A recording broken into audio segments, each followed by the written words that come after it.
Thank you. And next we have Ms. Stevens from Michigan. Mr. Trussell, last night at about 10:30, I sent my dad a text message. It was a screenshot of I guess what it would look like a poster, but its title was Advice from a Tree. Stand tall and proud. Go out on a limb. Remember your roots. Drink plenty of water. Be content with your natural beauty. Enjoy the view. Would you agree with the message that I sent my dad? Thank you, Congresswoman. Absolutely, I would agree with that. I think that's a lovely poem.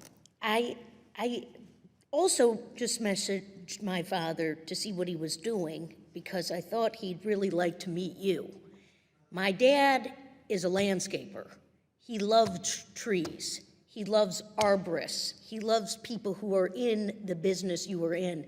He was born in 1945 in Detroit on Comstock Street, and he's been in this tree space for a long time. He ran a landscape business. He actually still runs a landscape business. And every day I call my dad and ask him, Dad, are you drinking enough water? Because he is out there on these job sites still. You know, he's got his Ford F-150 with Stevens Landscape on the side of it. He's signing up jobs. Again, Dad turned 80 in January.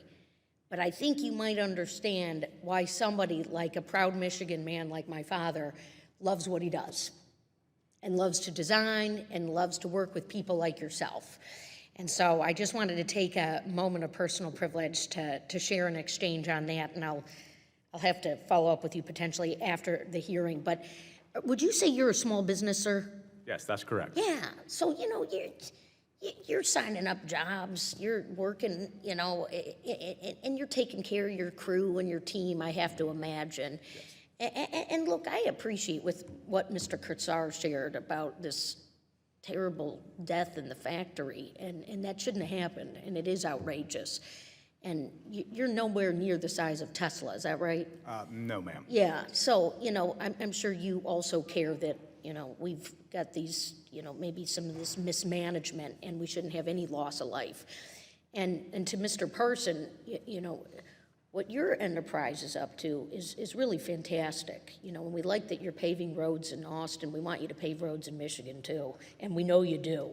We know you do, and it's really quite remarkable because, you know, we have the snow and the ice, and we're always having to repave our roads. We got a lot of potholes, okay, and we want people at work, and we're really proud of, frankly, the bipartisan work that you've been a part of, and I really see you as a part of it because you helped us pass an infrastructure bill, and we needed to do that, and we need the people working in infrastructure.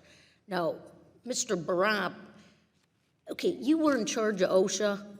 I was Deputy Assistant Secretary. Okay, yes, and you're right, you know, it's 185 years to go. We don't want you in, like, coming down on these small businesses. We want you partnering with people properly. We want people drinking water. We don't want people in the heat. How many people from OSHA that you remember, you know, came out of the, you know, maybe the businesses that Mr. Parson and Mr. Trussell were a part of? Did you employ a lot of people like that at OSHA? We did have a lot of people that had, you know, started off in business, and they were often safety managers in businesses, and then decided they wanted that as a career. Yes. Yeah. And so, how do we get to the place where people aren't being supported in these heat environments? Because not everyone has a daughter like me that cares if their dad's drinking water. Right. Well, that's why you need a standard, because it actually tells employers what they have to do. And the funny thing is, we were, you know, talking about performance standards or you know, as opposed to specification standards. Small businesses usually like specification standards better, where a standard actually tells you what you have to do, because otherwise they have to figure it out for themselves, and that's hard to do.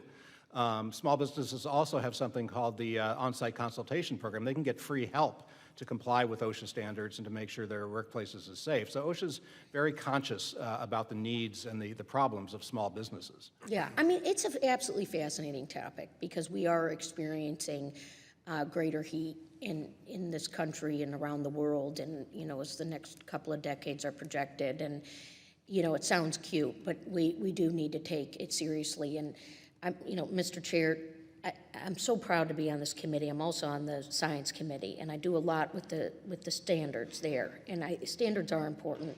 Coming out of COVID, standards, health safety, very important.